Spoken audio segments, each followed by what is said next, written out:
Today I'm going to sample a laboratory. Okay, first things first, we're gonna put on some gloves. Perfect. Bump. What does it do? It allows that solutions are equally distributed on a gel or something. Okay.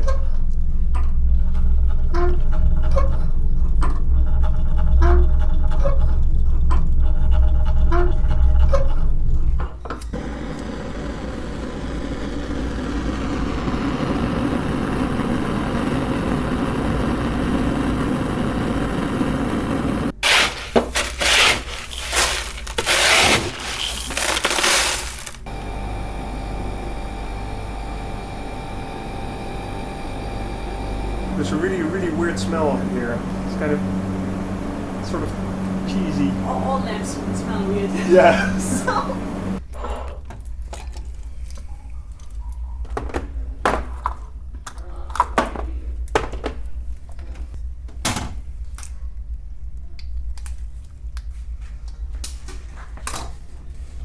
Right. Yeah, that's better.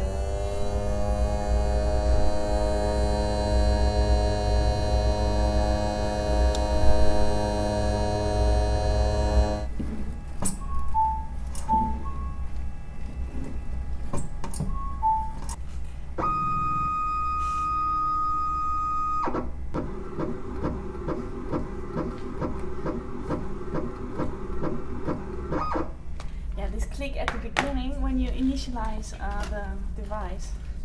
It's also good.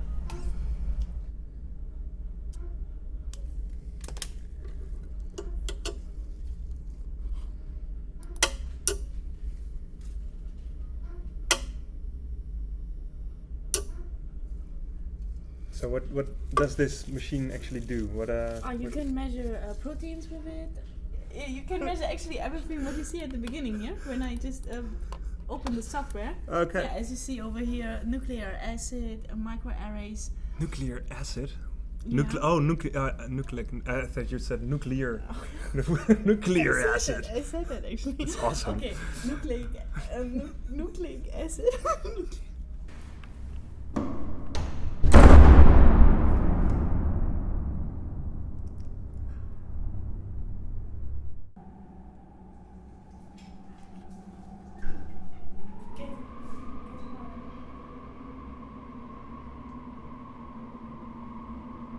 But it's actually the wind coming through the door. Really cool.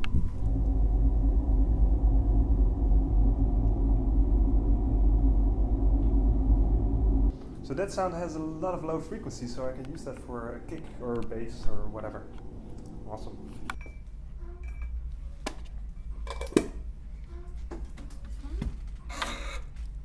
This noise is also interesting. Yeah.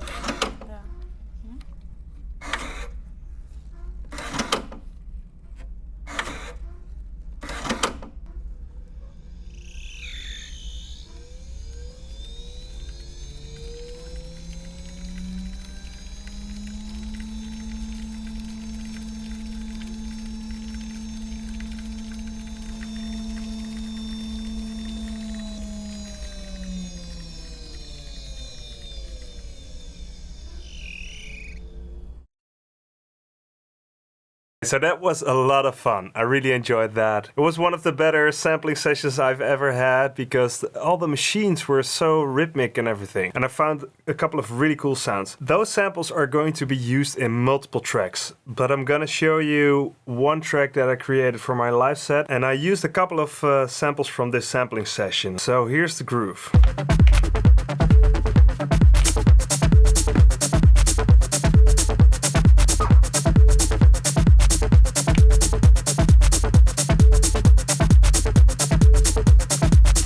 Groovy techno. You can see again that I used sample change to make sure I don't run out of slots in my internal RAM. So the first is a layer for the kick.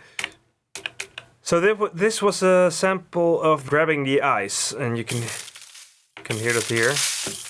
All I did was take a little part of that to get use the amp envelope to shorten it. That's basically it. A little bit of reverb, a little bit of overdrive. That's basically it. So let's move on to the next one. And you can already hear what that was, right? That was the door slam. I simply took the door slam, added a lot of reverb to it and a little bit of delay. And the delay is pretty spacious, as you can see. The width, and it's a ping pong delay with a lot of width. As you can see, appended to the right a little bit. Use the high pass filter to cut away the low frequencies, which is really important. That's basically it. A little bit of overdrive. See, these samples, I really like to use them like they are. This one is really subtle as well. It's really soft, but in combination with the kick, you can hear it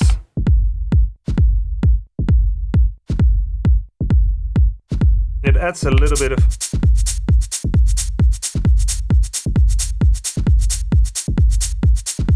It's just a rhythm I really like to use in techno because it has this really nice drive to it. So what I did was use one of the, I don't know, it's a long sample chain, so I don't know exactly which sample it is.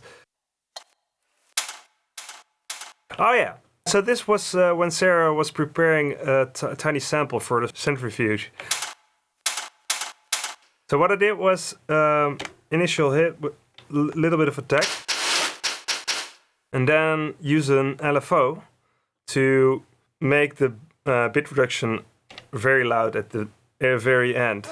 It's on one-shot mode and ramp. It's a really subtle effect because it hits like really short. It adds a little bit of high frequency because I downpitched it by 15 semitones. So adding bit reduction adds a little bit of high frequencies, which is nice. You can already guess which sound this was. It was from the Odyssey machine. So that's the original sound. I downpitched it by 7 semitones. Took a short part of the beginning where it initializes. The amp envelope, slow attack, short hold, and then the decay stage. I added a lot of reverb, of course, a little bit of delay, and I added some bit reduction as well. So it gets really noisy, which is really nice, I think. This is the fun part. What I did was add an LFO. So what the square wave actually does is it now alternates between a very high pitch, a very low pitch, and the original pitch. Because I have it in one-shot mode. So it will initialize high, low, and then go back to normal. Sounds really nice.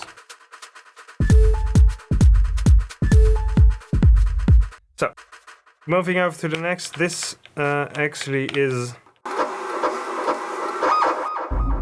This is also from the Odyssey machine. I shortened one of the tickies, and then, as you can see, a little bit of amp attack, very short hold and decay to create this.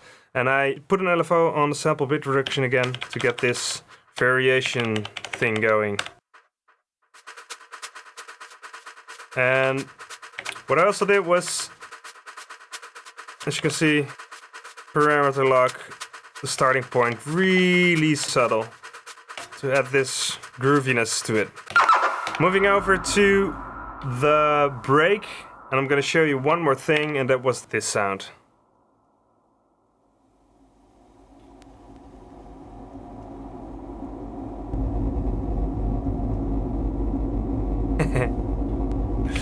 So this is the tube with a lot of bass frequencies. I just put it on into loop. I used the amp pan trick LFO, where you set the LFO to a very high range and full depth, and you get this.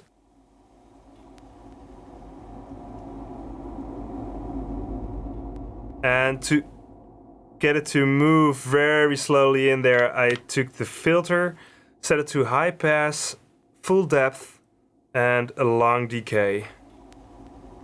So now it goes from all the way here, slowly opening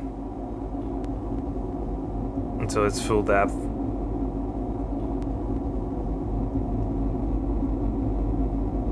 And it's really spacious. It sounds really dark, and I love that vibe. I also use the burner, and that's this sound.